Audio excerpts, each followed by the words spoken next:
Sports അസോസിയേഷനുകളിലെ ഒക്കെ പ്രതിനിധി എന്നുള്ള നിലയിലും ആ മേഖലയിൽ പ്രവർത്തിക്കുമ്പോഴും ഒരു പൊതുപ്രവർത്തകൻ എന്നുള്ള നിലയിലും അദ്ദേഹം എന്നെ ക്ഷണിക്കാറുണ്ട്.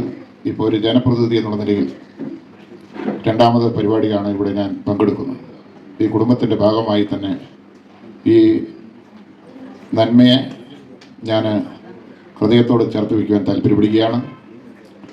ഞാൻ ഇതിലെ ഏറ്റവും ദീപ്തമായി കാണുന്നത് സാധാരണഗതിയിൽ ഇന്ന് കുഞ്ഞുങ്ങളെയൊക്കെ ഏതെങ്കിലും തരത്തിലുള്ള പരിശീലനങ്ങൾക്ക്, സ്പോർട്സ് ആയിക്കൊള്ളട്ടെ, അക്കാദമിക് ആയിക്കൊള്ളട്ടെ, കൊണ്ടുപോയി ഒരിടത്തിൽ ഏൽപ്പിക്കുക എന്നുള്ളത് കാലത്തിൻ്റെ ചക്രമണത്തിൽ വലിയ അപകടങ്ങൾ പതിയിരിക്കുന്ന, അല്ലെങ്കിൽ മോശമായ ഒരു സാമൂഹിക അവസ്ഥയോടുകൂടി പോകുന്ന ഒരു കാലഘട്ടത്തിൽ നമ്മളുടെ ഈ ഗ്രാമത്തിൽ വളരെ സേഫ് സോണിൽ, ഈ ഗ്രഹാതുരത്വത്തിൻ്റെ അന്തരീക്ഷത്തിൽ ഇവിടെ പരിശീലനം മറ്റൊരു മിസ്മാനേജ്മെൻറ്റും ഇല്ലാതെ, അല്ലെങ്കിൽ ഞാൻ സൂചിപ്പിച്ച ഒരു ഭയാശങ്കകളൊന്നുമില്ലാതെ കുഞ്ഞുങ്ങളെ കൊണ്ടുവിടുന്നതിനുള്ള ഒരു സാധ്യതയാണ് ഞാൻ ഇവിടെ ദീപ്തമായി കാണുന്നത് സൂചിപ്പിക്കാൻ ആഗ്രഹിക്കുന്നു.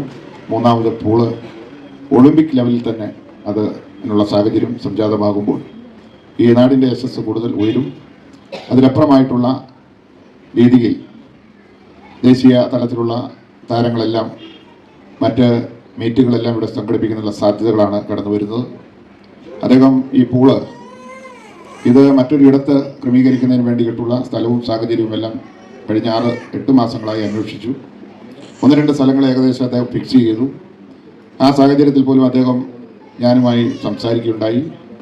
അപ്പോൾ അതുകൊണ്ട് അദ്ദേഹത്തിൻ്റെ ഏത് പ്രവർത്തനങ്ങളിലും ഒരു സഹയാത്രികൻ എന്നുള്ളതിൽ ഞാൻ ഭാഗവാക്കാണ്.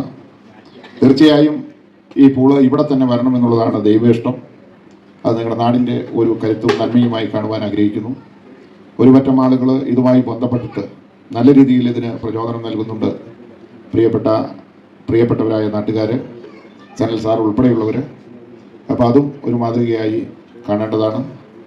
ഈ ഗ്രഹാന്തരീക്ഷത്തിൽ ഈ നാടിൻ്റെ മഹിമ ഉയർത്തുന്ന, കായിക ക്ഷമതയെ വർദ്ധിപ്പിക്കുന്ന, അതിലുപരിയായിട്ട് നല്ല ചിന്തകളെയും ഉദ്ദീപിപ്പിക്കുന്ന, മനസ്സിനെയും ശരീരത്തെയും ഏകാഗ്രതത്തിൻ്റെ ധ്രുവീകരണത്തിന് സാധ്യമാകുന്ന ഈ കായിക വിനോദവും അതിലപ്പുറമായിട്ടുള്ള ആരോഗ്യ ദൃഢഗാത്രതയെ പരിരക്ഷിക്കുന്നതിന് വേണ്ടിയിട്ടുള്ള സാഹചര്യത്തെയും സൃഷ്ടിക്കുന്ന കേരള അക്വാട്ടിക് അസോസിയേഷൻ്റെ വൈസ് പ്രസിഡന്റും നീന്തൽ താരവും ഇതിൻ്റെ എല്ലാമായ ശ്രീ ബേബി വറീസ് അടക്കമുള്ള ഭാരവാഹികൾ എല്ലാവരെയും ഞാൻ മഹത്വപ്പെടുത്തിക്കൊണ്ട്, നന്മകളെ ഓർത്തുകൊണ്ട് എല്ലാ ഉയർച്ചകളും സംജാതമാകട്ടെ എന്ന പ്രാർത്ഥനയോടുകൂടി നിർത്തുന്നു. നന്ദി, നമസ്കാരം.